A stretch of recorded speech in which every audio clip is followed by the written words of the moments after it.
Breaking news sa naging weigh-in ni na IBF welterweight champion na Haron Ennis versus David Avanesyan. So tumimbang si Haron Ennis ng 146.4 pounds samantalang si David Avanesyan naman ay tumimbang ng saktong 147 pounds. So parehas pasok sa 147 pounds limit ng welterweight division. Kaya naman abangan natin ang laban nila bukas. Ito ang unang depensa ni Haron Ennis sa kanyang IBF welterweight title. Makikita natin bukas kung sino ang mas impresibo ang panalo kay Avanesyan.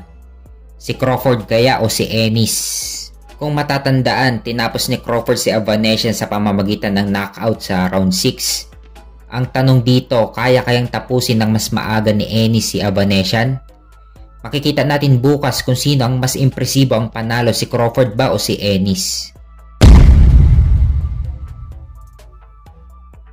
Sa kabilang banda naman, pina-finalize na ang magiging laban ni na undisputed super bantamweight champion Naoya Inoue versus TJ Doheny sa Tokyo, Japan sa baluarte ni Naoya Inoue at target naman sa buwan ng September. Ito ang pangalawang depensa ni Naoya Inoue sa kanyang undisputed super bantamweight title.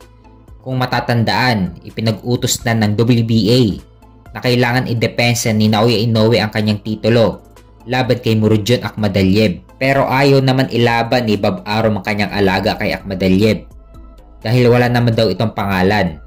Ibabakante na lang daw ni Naoya Inoue ang WBA belt. Pero sa side naman ng WBA, wala naman silang magagawa dahil tuloy pa rin ang undisputed title defense ni Naoya Inoue kasama ang WBA kay TJ Doheny. Number 2 si TJ Doheny sa WBO at number 1 naman si Sam Goodman.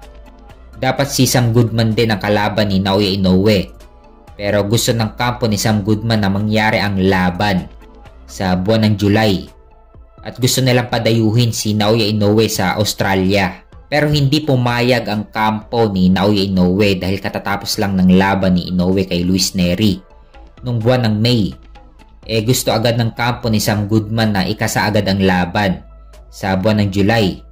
Pero ayaw ng kampo ni Inoue. At gusto ng kampo ni Sam Goodman na padayuhin si Naoya Inoue sa Australia. Pero ayaw din ng kampo ni Naoya Inoue dahil gusto ni Inoue na sa Japan gaganapin ang laban. At sila daw ang champion. Dapat si Sam Goodman daw dapat ang dadayo sa Japan.